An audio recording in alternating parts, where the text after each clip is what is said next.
आपको लगता है कि दिल्ली वालों को कोई लाल आंख दिखा सकता है? वो नितिन गडकरी जैसे आंख दिखाते हैं ना उनको। यहाँ पर पूर्व मुख्यमंत्री वसुंधरा जी हैं, उनका भी रुतबा इस प्रकार का, वो आंख दिखाती है उनको, तो उनको आंख दिखाने वाला आदमी पसंद नहीं। वैसे भजनलाल जी काम करना चाहते हैं, उनका विजन है काम करने का, लेकिन रिमोट दिल्ली के हाथ में। तो दिल्ली के लोग नहीं चाहते कि राजस्थान का विकास हो? दिल्ली के लोग राजस्थान को लूटना चाहते। मुख्यमंत्री साहब की बातें नहीं सुनी जाती यहाँ तो। मुख्यमंत्री साहब तो केवल अपनी बात वहाँ कहने काम करते हैं, लेकिन उस पर इम्प्लीमेंट वो बातें नहीं होने काम होते। पिछली पूर्ववर्ती कांग्रेस सरकार में जिस तरीके से एमएलए पावरफुल थे, वर्तमान सरकार में नहीं है क्या? जो सरकार में एमएलए जीत करके आए हैं, इवन कुछ एक मंत्री भी हैं जो कहते नजर आते हैं कि यार आपका काम ठीक है, आप कम से कम ये बात तो कह सकते हो लोगों के सामने कि आज राजस्थान में हमारा शासन नहीं है, इसलिए जो काम हम करना चाहते तो सारा काम नहीं हो पा रहा है। हम किसके गले लगे जाकर के, किसके सामने आंसू दिखाएं हम जाकर के? हमारा राजस्थान में राज भी है, शासन भी है, हम काम नहीं कर पाते। बीजेपी के अलावा जो भी अन्य विधायक हैं उनके साथ में दोहरा व्यवहार हो रहा है, और जो हारे हुए बीजेपी के प्रत्याशी हैं उनको ज्यादा सम्मान और उनको ज्यादा तवज्जो मिल रही है। चोरी करके राज बनाना चाहते हैं और चोरी करके ही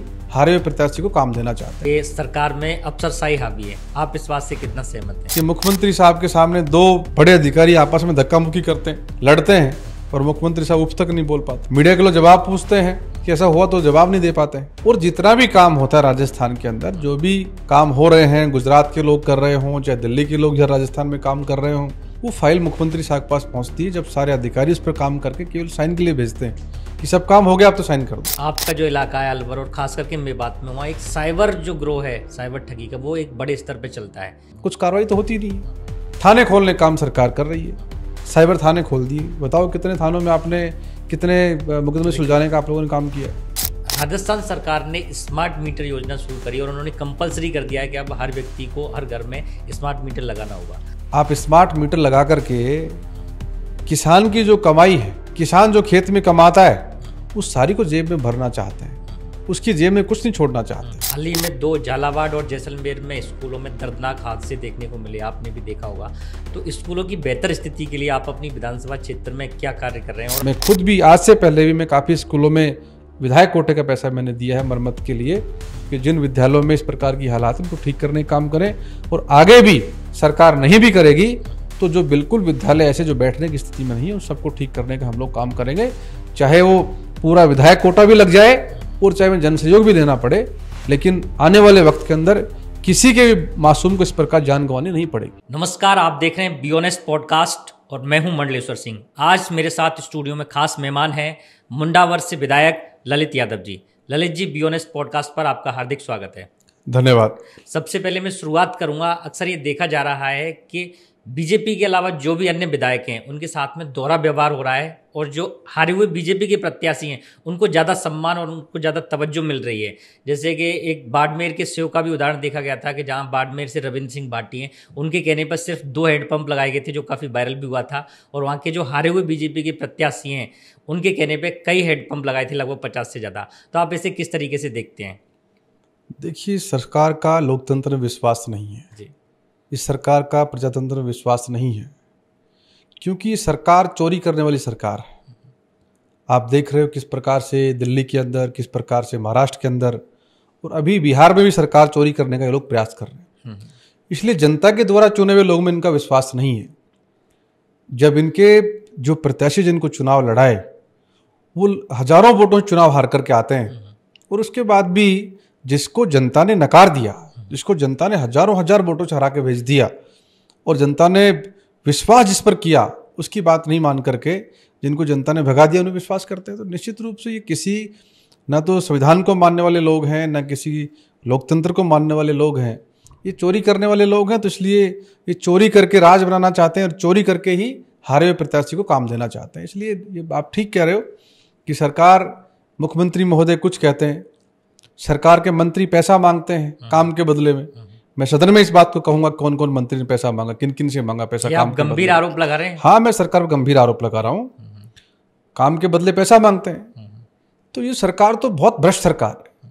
इसलिए सरकार का चाल चरित्र चेहरा 1.5 साल में हो गया, सबके सामने, जनता के सामने आ गया। विधानसभा में प्रदेश के माननीय मुख्यमंत्री जी कहते हैं कि पीडब्ल्यूडी की जो सड़कें हैं वो एमएलए के कहने से दी जाएंगी, और बाकी जो घोषणाएं विधानसभा में हम लोग कर रहे हैं वो एमएलए कहने से करेंगे। मुख्यमंत्री साहब की बातें नहीं सुनी जाती यहाँ तो।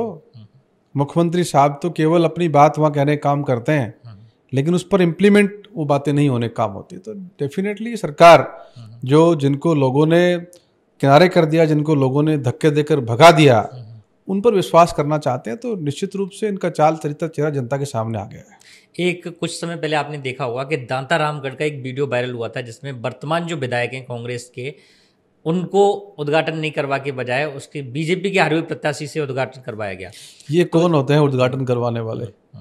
जनता ने उद्घाटन किया ना उनका, उनको चुनाव जिता करके भेजा है, तो इनकी क्या हैसियत है कि उद्घाटन कराए नहीं कराए? सबको पता है बदमाशी करने के लोग काम कर रहे हैं, ये संसदीय लोकतंत्र कमजोर करना चाहते हैं, ये राजस्थान की जो परंपरा उनको तोड़ना चाहते हैं।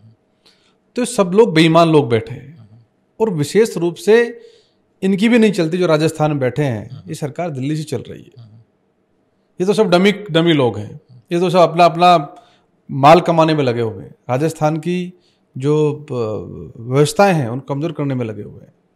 इसलिए जनता चुनाव जिता कर भेजती है।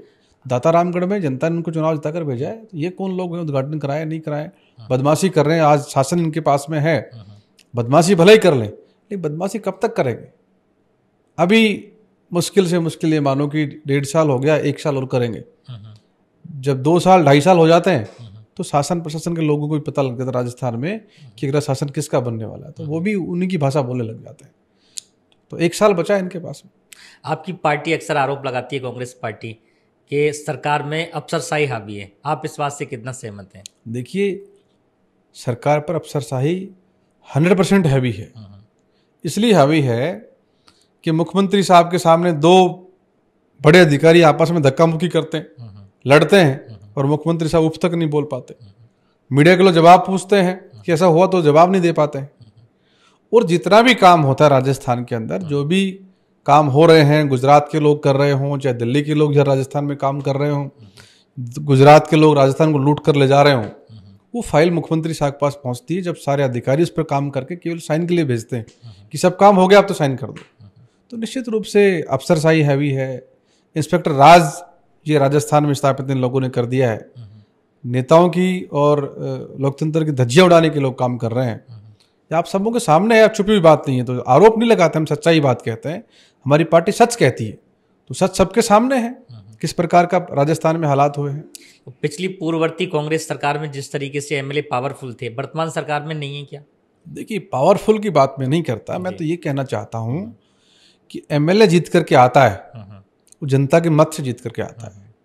अब उसका काम, उसका दायित्व है उस इलाके का विकास करने का, उस इलाके की मूलभूत जो सुविधाएं हैं उनको उपलब्ध करवाने का, उस इलाके में सड़क से लेकर के और तमाम जो सुविधाएं हैं जो खराब हैं उनको ठीक करने की जिम्मेदारी होती है। आज पिछला जो राज था उसमें तमाम एमएलए, चाहे कांग्रेस का एमएलए था, चाहे भाजपा के एमएलए थे, उन सबको हमारी सरकार ने ओपन उनको काम करने का अवसर दिया, उन सब ने काम भी किया। लेकिन अभी जो हालात है, भाजपा के जो बहुत सारे साथी हमारे हैं जो सरकार में एमएलए जीत करके आए हैं, इवन कुछ एक मंत्री भी हैं जो कहते नजर आते हैं कि यार आपका काम ठीक है, आप कम से कम ये बात तो कह सकते हो लोगों के सामने कि भाई आज राजस्थान में हमारा शासन नहीं है, इसलिए जो काम हम करना चाहते तो सारा काम नहीं हो पा रहा है। हम किसके गले लगे जाकर के, किसके सामने आंसू दिखाएं हम जाकर के? हमारा राजस्थान में राज भी है, शासन भी है, और हम काम नहीं कर पाते।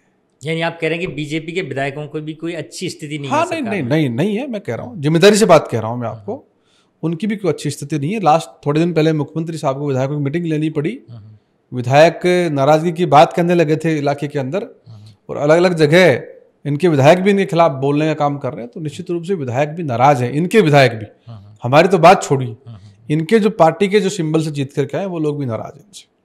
विधायक नाराज है, अफसरशाही हावी है, इसे आप एक स्वस्थ लोकतंत्र के लिए किस तरीके से देखते हैं? ये स्वस्थ लोकतंत्र के लिए बहुत बेकार चीज है, क्योंकि जब अफसरशाही हैवी हो जाएगी तो आम जनता के मुद्दे गौण हो जाएंगे, आम जनता की जो मूलभूत आवश्यकताएं हैं उनको लोग दबा के बैठ जाएंगे। आज राजनीति के अंदर एमएलए एमपी अपनी बात सदन में खड़ा होकर कहता है, उस बात को सुनने का काम करते हैं। जब अफसरशाही हैवी हो जाएगी तो उस बात को गौण किया जाएगा, उस बात को सुना नहीं जाएगा। इसलिए निश्चित रूप से जैसा राजस्थान की परंपराएं रही हैं उनको नहीं तोड़ा जाए, और जैसा राजस्थान चलता है उसी प्रकार चलाना चाहिए। भजन लाल जी को, नए व्यक्ति को मौका मिला है, अब उनके पास इससे फालतू तो क्या है, प्रधानमंत्री बनने का मौका तो है नहीं, तो इसलिए उनको तो बिल्कुल लड़ामेंट होकर के राजस्थान के लिए काम करना चाहिए। दिल्ली को भी थोड़ी लाल आंख से उनको बात करनी चाहिए, देखो ऐसा है, मुझे आपने मुख्यमंत्री बनाया तो मैं काम करूंगा, मेरे आप गलत छाप मत लगवाइए कि वंस अपॉन ए टाइम एक बार ऐसे मुख्यमंत्री बने थे, ऐसा नहीं, ऐसा टैग लगवाएं आप कि उस समय भजन लाल जी मुख्यमंत्री बने, ऐतिहासिक काम उन्होंने किए, और वो तब होंगे तब दिल्ली की बात मानना बंद करोगे। ये आप कह रहे हैं कि दिल्ली को भी लाल आंख दिखानी चाहिए सीएम को, आपको लगता है कि दिल्ली वालों को कोई लाल आंख दिखा सकता है? देखिए, जिसमें हिम्मत हो तो जिगरा होता है, वो लाल आंख तो दिखाते हैं। अमेरिका को लाल आंख इंदिरा गांधी जी उस जमाने में नहीं दिखाई क्या? पाकिस्तान दो टुकड़े करने काम नहीं किए क्या? हर व्यक्ति की अपनी अपनी पहचान होती है, तो कोई बड़ी बात नहीं है। लाल आंख इनके मंत्री दिल्ली में जो केंद्र सरकार में जो मंत्री बैठे हैं, वो नितिन गडकरी जैसे आंख दिखाते हैं ना, उनको तो दिखानी चाहिए। यहाँ पर पूर्व मुख्यमंत्री वसुंधरा जी हैं, उनका भी रुतबा इस प्रकार का, वो आंख दिखाती है उनको, तो उनको आंख दिखाने वाला आदमी पसंद नहीं वैसे दिल्ली वालों को। तभी तो मैंने पूछा कि कोई उन्हें आंख दिखाने की हिम्मत कर सकता है? दिखाने की हिम्मत, मैं बता रहा ना आपको, वसुंधरा जी उनको आंख दिखा सकती हैं, उनको नितिन गडकरी जी आईना दिखाते हैं वहाँ दिल्ली में बैठ करके, तो क्यों ना भजन लाल जी वैसे हो सकते हैं, और वो वैसा करें तो राजस्थान का निश्चित रूप से और दुगनी स्पीड से काम कर सकते हैं। भजन लाल जी काम करना चाहते हैं, उनका विजन है काम करने का, लेकिन रिमोट दिल्ली के हाथ में, इसलिए इनको रोका जा रहा है। मैं भी इस बात से बड़ा खिन्न हूं इस बात को लेकर के कि भजन लाल जी काम करना चाहते हैं, दिल्ली उन पर रिमोट कंट्रोल चला करके उतनी चाबी भरती जितना उनको काम करना है, दिल्ली करवाना चाहता है। ये अपने मन से कोई काम नहीं कर पा रहे। तो दिल्ली के लोग नहीं चाहते कि राजस्थान का विकास हो? दिल्ली के लोग राजस्थान को लूटना चाहते हैं, राजस्थान को लूट करके सरकारें चोरी करना चाहते हैं, राजस्थान से पैसा लूट करके बिहार की सरकार लूटना चाहते हैं। तो इसलिए उनका विजन दूसरा है, उनका विजन विकास का नहीं है। 5 साल के बाद में भजन लाल जी को उठाकर साइड में बैठा देंगे, सारे लांछन जो लगेंगे राजस्थान के अंदर, जो कमियां रही उनके लांछन लगेंगे, भजन लाल जी भी लगेंगे। दिल्ली तो सेफ है, इसलिए वो लोग राजस्थान को लूट करके और प्रदेशों की सरकारें चुराने का काम कर रहे हैं, क्योंकि प्रदेशों की सरकार चुराने के लिए पैसा चाहिए, और पैसा राजस्थान से जा रहा है। अब थोड़ा आपके इलाके की भी बात करते हैं। सरिस्का को लेकर भी आप तमाम मुद्दे उठाते रहते हैं। कई परिवार थे जो उनको वहाँ से हटा दिया गया था, काफ़ी लंबा समय हो गया, अब उनको न तो पुनर्वास किया गया, न मुआवजा मिला है। आप उम्मीद है कि उनको मिल पाएगा? सरिस्का वाले मामले में हमारे जिले से मंत्री आते हैं, संजय शर्मा जी। संजय शर्मा जी का दाव बैठ गया अब। केंद्र में भी मंत्री आपके जिले हाँ, केंद्र के भी मंत्री हमारे जिले से आते हैं, उनको संरक्षण है। कोइंसिडेंस ऐसा है कि दोनों के पास ही, यहाँ वन विभाग, उनके पास वन मंत्रालय है, उनका पूरा संरक्षण है इनको जी। और संजय शर्मा जी दोनों है हाथ दोनों पैरों से भविष्य का जुगाड़ करने में लगे हुए हैं।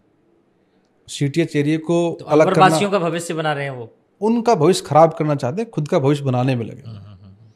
सीटीएच एरिया को चेंज करना चाहते हैं, वहाँ पर माइंस और होटल्स का जो अवैध रूप से बनी हुई होटल्स हैं उनको सरिस्का से बाहर निकालना चाहते हैं, सेफ जोन में लाना चाहते हैं। वो माइंस हैं जिनमें हजार करोड़ रुपए का पत्थर है, उसको भी बाहर निकालना चाहते हैं।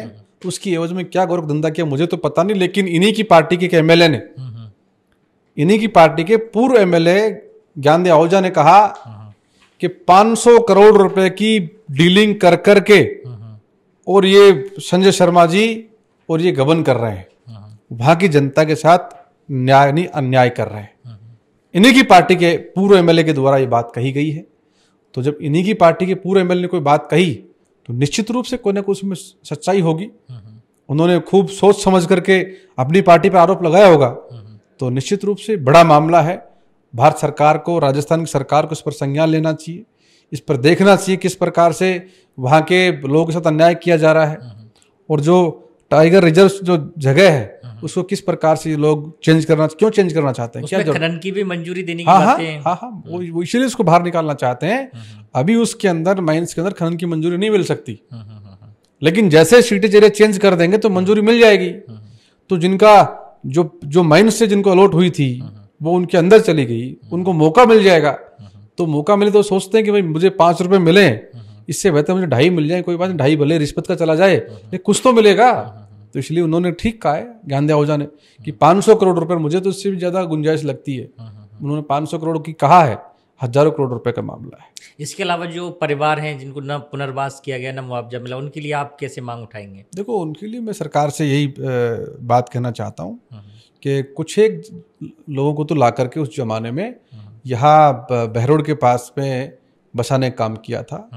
कुछ लोग जो रह गए उनको भी पुनर्वास के लिए सरकार इस प्रकार का कोई वो लेकर के आवे प्रावधान, और उनको कहीं दूसरी अन्यत्र जगह पर उनको बसाने का काम करे, क्योंकि इस दुनिया में जो आया है उसको जीने का हक हर व्यक्ति को है। अगर वो जगह हम सरकार के उसमें काम में ले रहे हैं तो उसकी एवज में दूसरी जगह उनको देनी चाहिए, उनको रहने की व्यवस्था करनी चाहिए सरकार को। आपका जो इलाका है अलवर और खास करके मेवात में, वहाँ एक साइबर जो ग्रोह है साइबर ठगी का, वो एक बड़े स्तर पे चलता है, आप उसे किस तरीके से देखते हैं? देखिए, साइबर ठगी का मामला हमारा, गिरफ्तारियां भी हो चुकी हैं। हमारा इलाका हरियाणा से लगता हुआ इलाका है, नूह मेवात से लगता हुआ इलाका है। आप सही कह रहे हैं कि ठगी का मामले आए दिन वहाँ बढ़ रहे हैं। सरकार को इस पर संज्ञान लेना चाहिए। इस प्रकार के जो मामले होते हैं उनको गंभीरता से लेना चाहिए।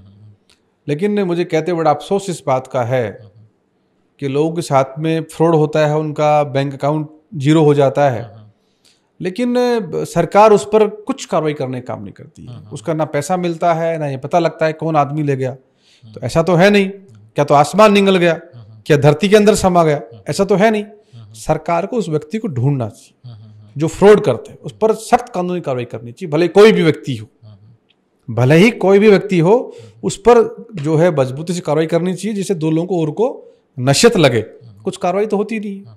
थाने खोलने काम सरकार कर रही है, साइबर थाने खोल दिए। बताओ कितने थानों में आपने कितने मुकदमे सुलझाने का आप लोगों ने काम किया है?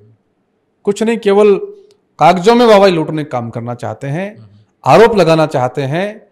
यहाँ 1.5-2 साल सरकार को होने के बाद भी कांग्रेस पर आरोप लगाना चाहते हैं। दिल्ली में भी 11 साल होने के बाद आज भी कांग्रेस की बात करने का काम करते हैं। ये नहीं बताएंगे हमने क्या किया है या हम क्या करेंगे आने वाले वक्त के अंदर, केवल कांग्रेस को गाली देकर वोट लेना चाहते हैं।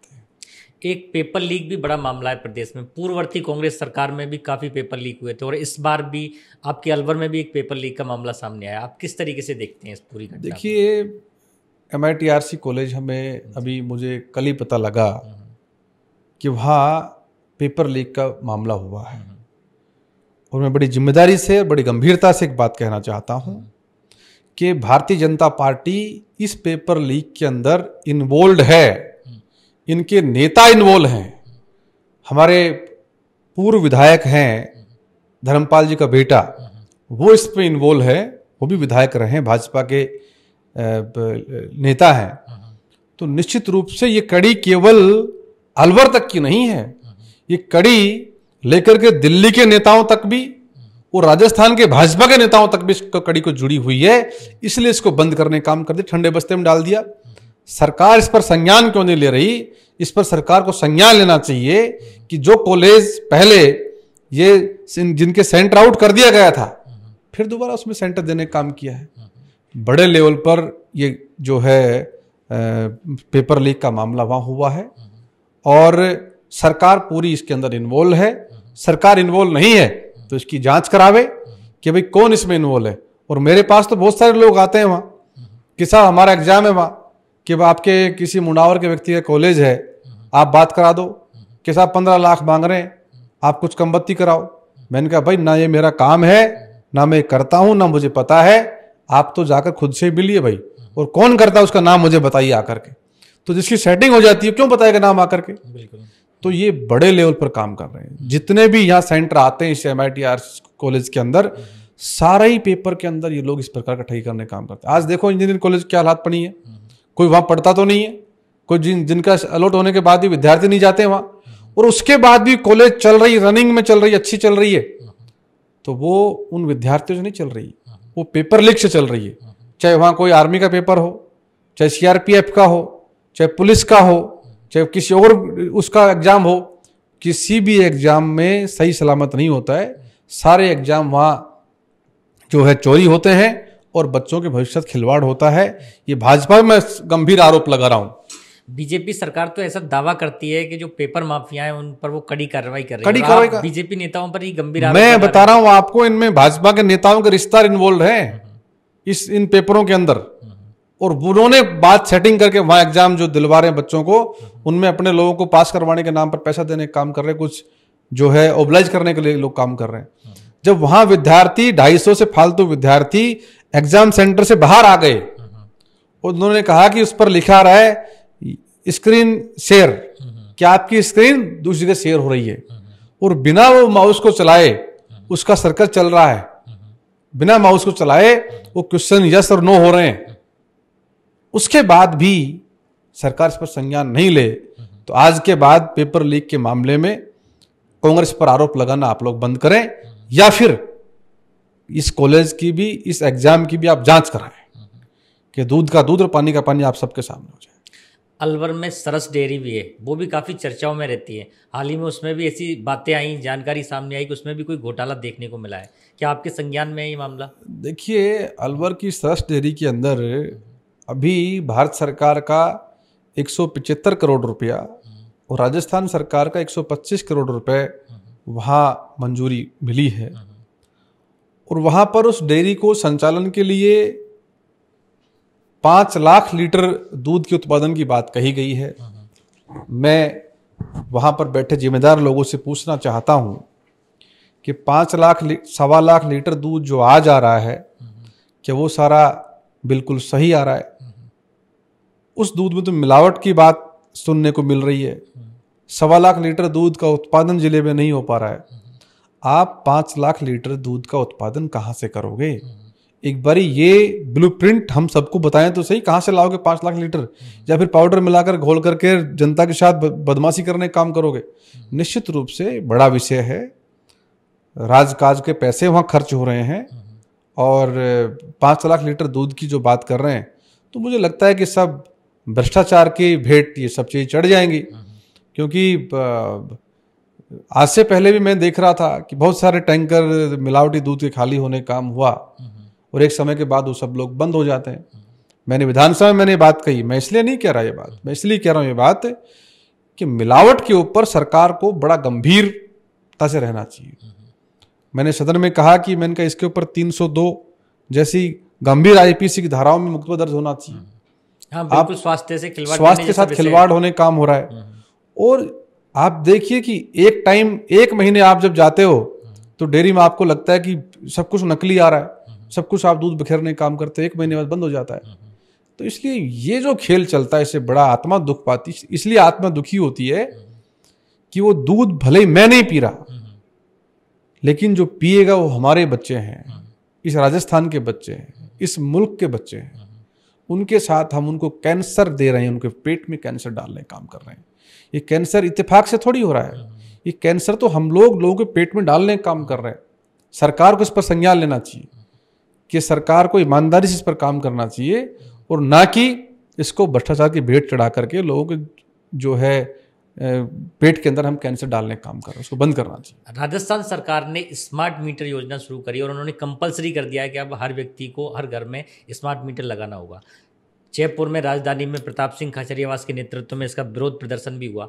ग्रामीण क्षेत्र में क्या स्थिति है? क्या आपकी विधानसभा में भी इसका विरोध प्रदर्शन देखने को मिल रहा है? ग्रामीण क्षेत्र में मैं अभी हमारे अलवर जिले में इसका विरोध हुआ है, और जिले में नहीं पूरे प्रदेश में भारी इस प्रकार का रोष व्याप्त है कि स्मार्ट मीटर लगा करके आप किसान के साथ में क्या करना चाहते हैं? आप स्मार्ट मीटर लगा करके किसान की जो कमाई है, किसान जो खेत में कमाता है, उस सारी को जेब में भरना चाहते हैं, उसकी जेब में कुछ नहीं छोड़ना चाहते। आप किसान की जो पैदावार है उसको एमएसपी पर खरीदने का काम करिए, हर साल उसको 10% आप रेट जो है बढ़ोतरी करके खरीदने का काम करिए। वो तो आप काम करते नहीं हो, लेकिन आम व्यक्ति को, गरीब व्यक्ति को, किसान को, दलित को, शोषित को, पिछड़े को, जो उस लेवल को झेल नहीं पा रहा है, उस बेचारे की जेब को खाली करना चाहते हैं। और हम इस बात को कतई बर्दाश्त नहीं करेंगे। पूरे राजस्थान के अंदर बड़े लेवल पर इसका आंदोलन आम जनता खुद स्वतः ही कर रही है, और हमारा उस आंदोलन पूरा जनता के साथ सहयोग रहेगा। स्मार्ट मीटर का हम पुरजोर तरीके से विरोध करते हैं कि ये बिल्कुल गलत है।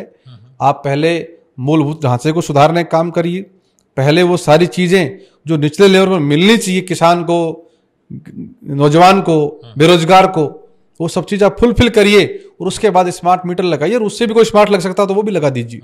लेकिन आप नीचे के लेवल पर आपका 0 लेवल पर आपकी प्रोग्रेस है और आप एकदम से 100 पर स्मार्ट मीटर ले जाकर के प्रोग्रेस दिखाना चाहते हो, वो बिल्कुल कतई राजस्थान जनता के साथ में न्याय नहीं है। हाल ही में 2 झालावाड़ और जैसलमेर में स्कूलों में दर्दनाक हादसे देखने को मिले, आपने भी देखा होगा। तो स्कूलों की बेहतर स्थिति के लिए आप अपनी विधानसभा क्षेत्र में क्या कार्य कर रहे हैं और आप सरकार से क्या उम्मीद करते हैं? मैंने तो पहले भी, आज से पहले घटना, दुर्भाग्यपूर्ण घटना थी जिसका दर्द ना केवल मुझे बल्कि समूचे राजस्थान को, जिन्होंने भी सुना, समूचे इस मुल्क को उस बात का दुख है कि किसी ने अपने बच्चों को पढ़ने के लिए स्कूल में भेजा था और वो पढ़कर घर नहीं लौटा और उसकी लाश को लेकर के आना पड़ा। इससे बुरा वक्त इस राजस्थान के लिए नहीं हो सकता। माननीय शिक्षा मंत्री महोदय बेतुके बयान देते हैं, नॉन सीरियस आदमी हैं, हमेशा ही कंट्रोवर्सी में रहना चाहते हैं, और कोई सुलझे हुए व्यक्ति के पास से डिपार्टमेंट हो तो आज से पहले वो इन चीज़ों की जानकारी करके, और ये घटना राजस्थान में नहीं देखनी पड़ती, ये काला दिन हमारे बीच में नहीं आता।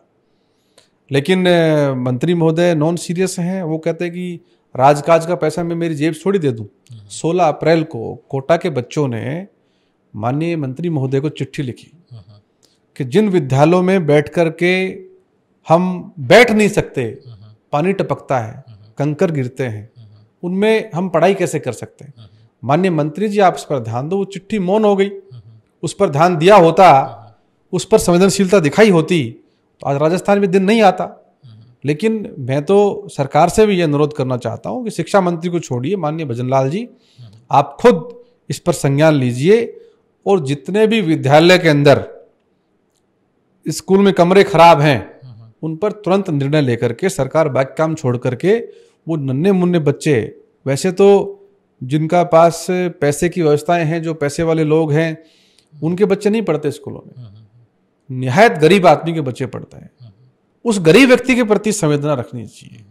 जो व्यक्ति, जो मेहनत कश व्यक्ति इस देश को चलाने का काम करता है, मेहनत मजदूरी करके इस देश को आगे बढ़ाने का प्रयास करता है, अपना योगदान देता है, और वो मजदूरी करने जाता है और जब वापस घर आता है तो बेटे की लाश मिलती है, इससे बुरा वक्त नहीं हो सकता। तो इसलिए मैं माननीय मुख्यमंत्री महोदय से निवेदन करूंगा कि आप तुरंत संज्ञान लेकर के प्रदेश के अंदर जितने भी विद्यालय संचालित हैं उन विद्यालयों में जहाँ भी कमियां हैं उनको तुरंत प्रभाव ठीक करने का काम करिए। मैं खुद तो मैंने चिट्ठी भी लिखी है और मैं खुद भी आज से पहले भी मैं काफ़ी स्कूलों में विधायक कोटे का पैसा मैंने दिया है मरम्मत के लिए कि जिन विद्यालयों में इस प्रकार की हालात उनको ठीक करने का काम करें। और आगे भी सरकार नहीं भी करेगी तो जो बिल्कुल विद्यालय ऐसे जो बैठने की स्थिति में नहीं है उन सबको ठीक करने का हम लोग काम करेंगे, चाहे वो पूरा विधायक कोटा भी लग जाए और चाहे जन सहयोग भी देना पड़े, लेकिन आने वाले वक्त के अंदर किसी के भी मासूम को इस प्रकार जान गंवानी नहीं पड़ेगी। आखिर में मैं एक बरसात से संबंधित सवाल पूछूंगा आपसे कि हर बार ऐसी स्थिति होती है कि सड़कों पे पानी भर जाता है, शहर पूरा जलमग्न हो जाता है, लेकिन अधिकारी थोड़ा बहुत कार्रवाई करते हैं फिर भूल जाते हैं, फिर अगली साल आता है फिर सेम ये रिपीट पैटर्न होता है। तो कोई इसका ठोस उपाय नहीं है क्या? इस बार भी आप देखें तो शहर जलमग्न हो गया है। देखो, इसका ठोस उपाय बनाए जा सकते हैं। हमारे भी भिवाड़ी में बहुत बड़ा मुद्दा है पानी का।